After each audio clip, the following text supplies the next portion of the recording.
What if Deku had Sans powers? Part 3. Now, before I do get into this, like I said in Part 2, I want to try to transition a content into something more than just what if videos. I'm still going to be doing My Hero Academia what if videos, but I might want to do some maybe like gaming or other stuff like anime games or something like that. So if you guys would be interested in seeing something like that, comment your suggestions or just comment you would like to see me do some gaming or something on this channel down in the comments section below. And now let's get this ad break over with so we can get right into this what if. Are you interested in buying yourself some My Hero Academia merch? Some amazing hoodies, shirts with your favorite character on it? From Izuku Midoriya to Shoto Todoroki, Bakugo Katsuki, and Himiko Toga. Go click the link in my description box now and get some awesome discounts from 17% up to 48% off. They offer you free shipping as well. So, what are you waiting for? Link in the description. Izuku had just finished his Katsudon and ketchup as he would go to bed. The next day, he would go into the classroom and sit down just like all the rest of the students, as he would end up dozing off. He would end up meeting Sans in his mind, as he would end up walking over to Sans, as Sans would ask him a question. "Hey, kid, I noticed you haven't been making any puns or jokes recently. It's kind of confusing. I like to make jokes all the time." Izuku would be thinking for a moment before he would just shrug, saying he might not have gotten Sans' mind that made jokes or just the want to make jokes like dad jokes or puns. Sans would droop down sad, saying he was looking forward to Izuku's first joke or something, to which Izuku would just pat him on the shoulder, saying he'll work on it. Izuku would end up walking away which would walk out of his dreamscape, as he would end up waking up to see everyone in the class staring at him, as one of them would ask him why he was talking to himself in his sleep. Izuku would just say he met somebody and that's all that happened. From there, Aizawa would finish the lesson he was giving and then would hand out papers. Some people had massive stacks of papers while others didn't. One of the people with a massive stack of papers was Izuku. Aizawa would then explain that whoever they pick will be where they internship. Izuku would end up just looking at the front page, would close his eyes, and would just point his hand right down onto a name. This name, let's say, would be Mount Lady. Izuku would just look down at it, saying, guess I'll go with Mount Lady. From there, Izuku would end up handing his paper in after filling out all the paperwork, and a week later, he would go to Mount Lady's agency. From there, he would end up walking in, as he would see Mineta also there. Izuku and Mineta would walk further in, as they would then see Mount Lady sitting on a couch reading comics. He would end up just sitting down on the couch next to her and would end up just falling asleep, while Mineta would just be staring at Mount Lady. From there, she would sit up, telling them what to do, as Izuku would just get up, and within a second, the entire place would be cleaned, with Izuku not wanting to have to do somebody's dirty work, so he just did it in a second, teleporting around the room as fast as he possibly could, cleaning it at tremendous speeds. From there, Izuku would be sitting there as Mount Lady would just say, "Wow, I guess we can do something else, I'm not sure." Izuku would have just been asleep, with Mount Lady just assigning Mineta to do pointless cleaning. 5 days of this would pass, with Izuku just getting 5 days of sleep, with Mount Lady just sitting there having nothing to do, as she would then decide to take them out into Hosu City. Izuku would end up just wandering off, not really caring, as he would then end up coming across an alleyway. He would end up walking into it, as he would see Ida and the hero killer along with a hero native. Izuku would walk into it, seeing the hero killer just standing there. "Oh, is this one of your friends?" As the hero killer would put his sword deeper into Ida, as Ida would scream in agony. "Izuku, get out of here! He's too strong!" So this is one of your friends, Stain would say, as he would then launch himself right at Izuku, about to put a sword right through him, as Izuku would just put his hand out and block the blade. Stain would just be standing there. What? How the hell did you block my blade with just your fist? Izuku would then move his fingers with the clacking of bones, realized as Stain would back up. What the hell's wrong with your hands? You've never seen a skeleton before? I'm sure you have, since you've killed a skeleton of people. Meanwhile, in Izuku's hand, Sans is just face-palming at Izuku's crap joke, with him just muttering, "It's a start, kid, it's a start. You'll be on my level one day of making puns."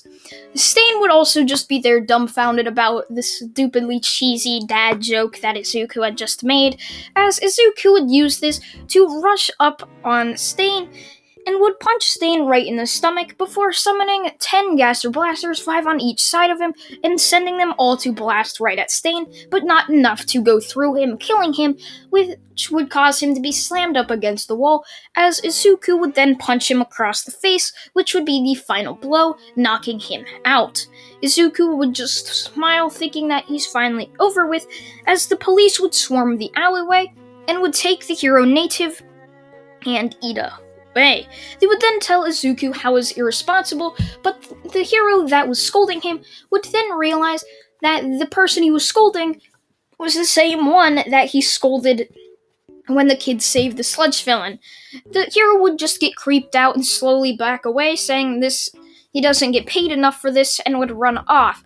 To which Izuku would just mutter, "Yeah, sure, you're a hero, get paid millions." He would then just walk off, disregarding all the police telling him to come with them, as Izuku would be walking down the sidewalk as a flying Nomu would come and pick him up.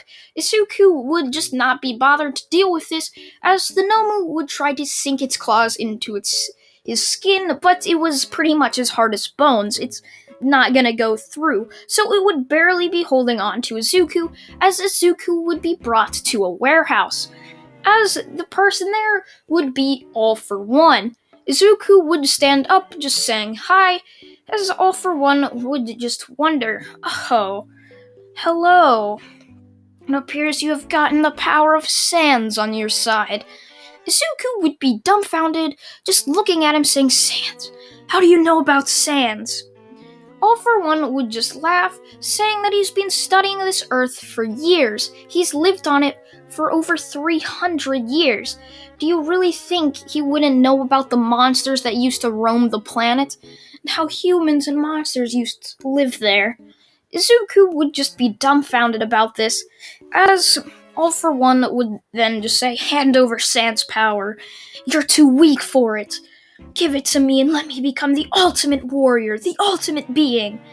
Izuku would take a step back, teleporting out of the warehouse, with All For One just muttering, "I knew that was gonna happen.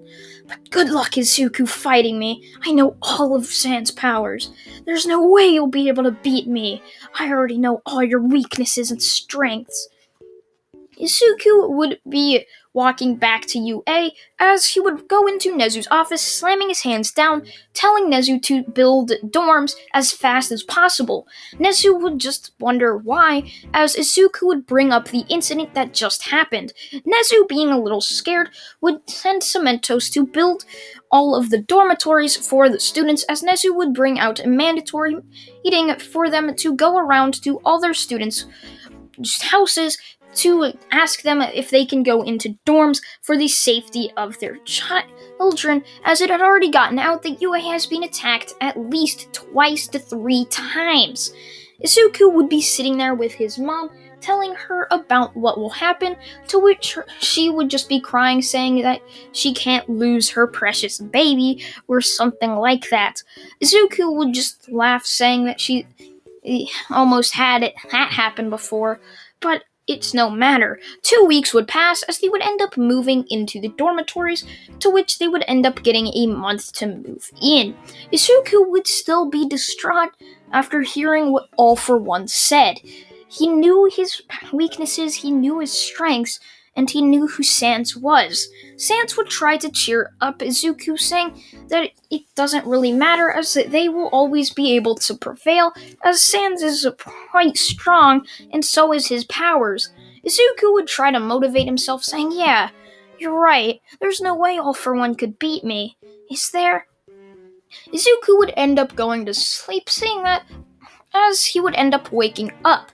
A month would pass with all the students settling in, as they would end up coming back to UA to reveal that they have a final exam. Aizawa told them if they were really smart students, they would have been studying and training during that time, instead of just using it to lounge the entire time. Izuku would have trained minorly without studying at all, seeing he didn't really think he would have to.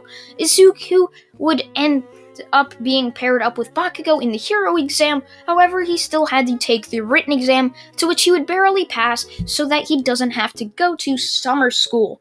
Izuku would end up being paired up with Bakugo, just like how I said, and they would be just said to go up against All Might. To which Izuku, knowing that Bakugo will go in first to try to take all the glory, would let it happen. He knows Bakugo is an idiot, so he just let Bakugo go and try to attack All Might, which did not work out well for Bakugo. He got himself a one-way ticket into a cement wall, to which he would end up being passed out, with Izuku just running in, teleporting, grabbing Bakugo, teleporting to the out-of-bounds finish line, putting Bakugo there, and then knocking out All Might, all within the span of 5 seconds, as it would just shock all the teachers how he could so easily defeat All Might. As Izuku would be thinking, All For One's about the strength of All Might, so if I can beat him that fast, it should be quite easy to beat him as well. This is a tough topic. Izuku would end up being praised for how easily he beat All Might, for him being the number one hero in the Japanese world, or in the entire of Japan. So Izuku would be praised for defeating him, and would also be crowned a hero license, but it had limitations. He can only use it when he's not in. He can only use it like when it's in dire danger. He can't just go out looking for villains to fight, as that would be an obstruction or disobeying the contract that he had to sign to get that agreement. Izuku would just be smiling down at it as he would go back to the dorms, just staring at it for days. He finally got a hero license, which would also mean he wouldn't have to take the court testing just in a couple months away from the point they are now. Months would pass as Izuku would walk into UA, knowing that today was the day they will be going on a field trip up into the mountains for 2 weeks. That is where they will be training and doing all sorts of exercises to try to get their strength going and get them a lot stronger. Izuku would end up hopping on the bus just like all the rest of the kids, as he would end up sleeping for the entire ride. When they would get there, Izuku would hear them that they are going to get out, as this is their stop. All of the students would get out, only to be tricked, as the entire mountainside they were on would immediately fall into the abyss, or the mountainside below. Izuku, however, would have used this opportunity to teleport himself right back into the bus and would sit down. Aizawa would get up there to see that Izuku is sitting up on the bus already, and he would just shrug it off, not really caring, as he would just say, "Well, I guess you're here now." The entire bus ride would only take around 20 minutes to get to the actual complex, as Izuku would then take that time to explore the forest, getting to know the area so that if emergency calls, he can teleport around it. Izuku would end up just be sitting there eating the dinner that he had prepared, as the entire class would end up arriving to see him with his dinner with a bottle of ketchup right beside him. which the entire class would seem weird. Why does he have an entire bottle of ketchup? Only to see him grab the bottle and start to drink from it like he was insane. He was legit drinking ketchup from the bottle. Who does that? That they would think. They would all walk over to see a buffet that the heroes would have prepared, as the Wild Bomb Pussycats would then tell them that that is the last time they will prepare food for them, and over the next couple of weeks, they will have to prepare their own food after all the tireless training that they had to have done. Izuku would have finished up and would end up going to sleep or to the hot springs, as that's what he heard everyone else was doing after dinner, and when he would get there, everyone would see how his hands slowly just transitioned into bones, to which everyone would think was weird, but didn't really think anything else of that, just that he had bone hands. Zuko would be sitting there as he would end up seeing Moneta run to try and get up to the top of the thing to look down on the ladies.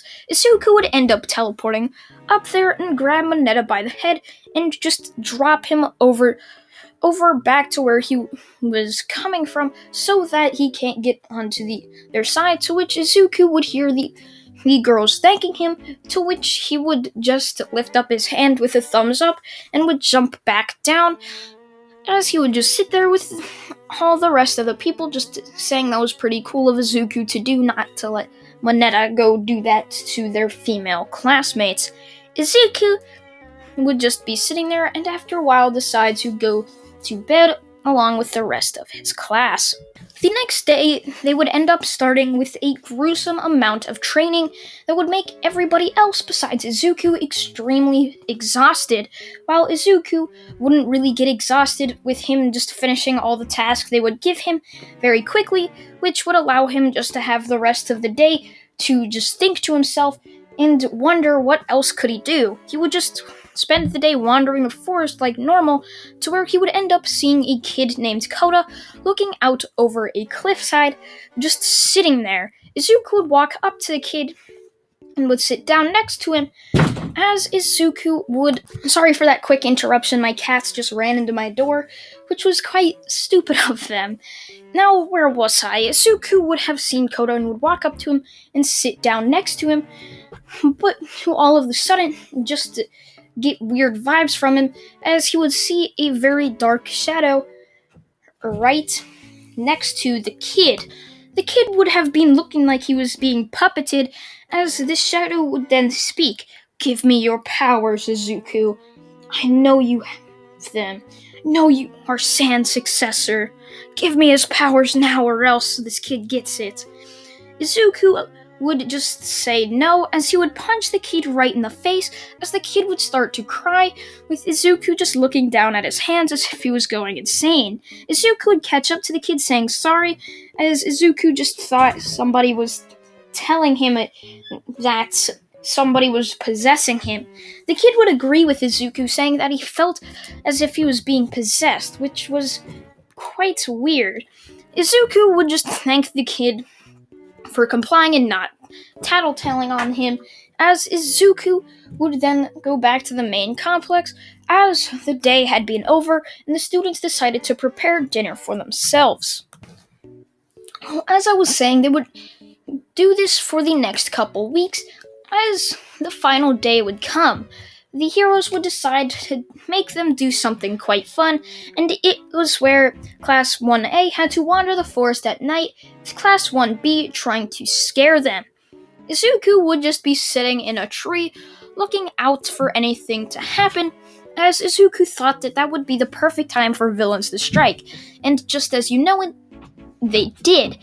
Izuku would end up running out to where Kota was, as he would know that him being a little kid would be the easy target for a villain.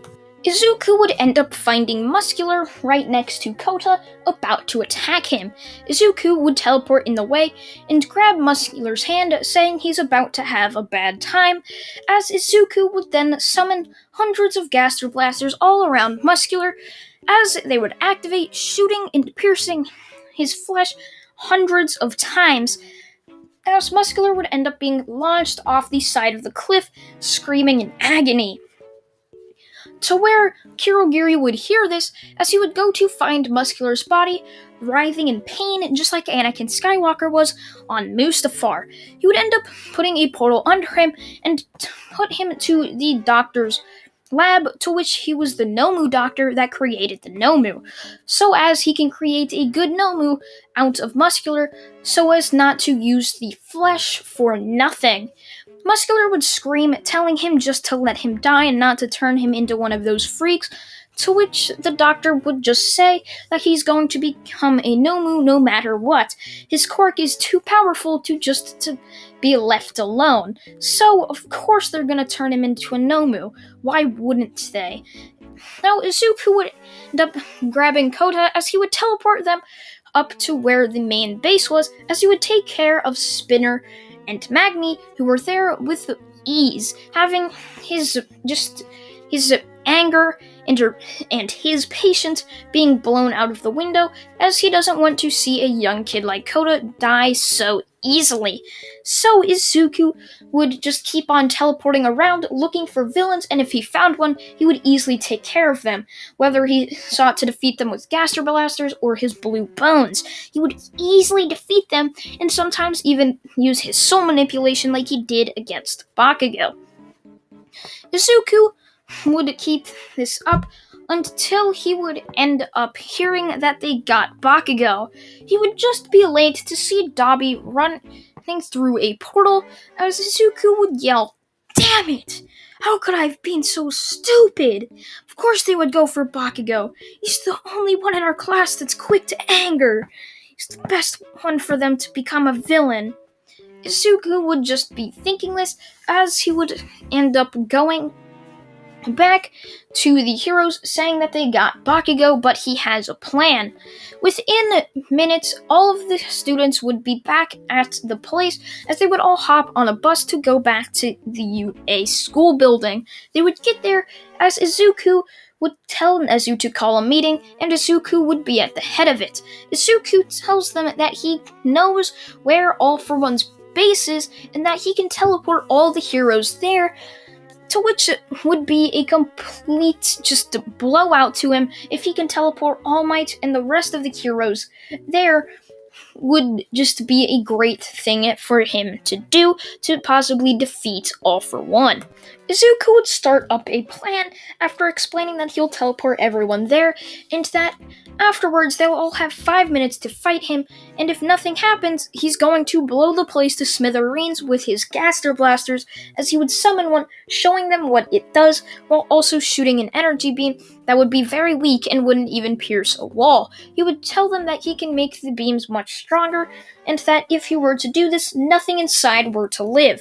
So after 5 minutes on the clock, they should all abandon the ship before that would happen. They would all agree, as Izuku would just place a hand or finger on all of them and then teleport them in as fast as possible, to where they would see All For One hooked up to a breathing machine, as he would instantly get up to go for an attack, but would instantly be overwhelmed, as he would end up defeating some minor heroes, but the bigger ones would take this out easily, as All For One would just say, "Damn it, Izuku.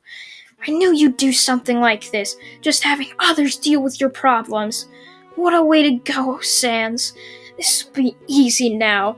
All For One was about to activate a power that he had been saving.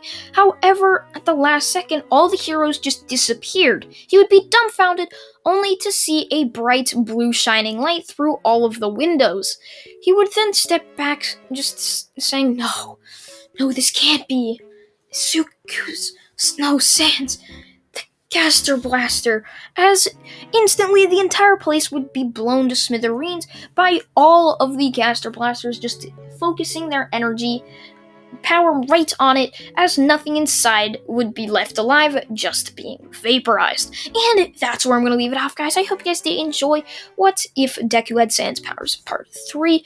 And yeah, thank you all for watching once again, and goodbye.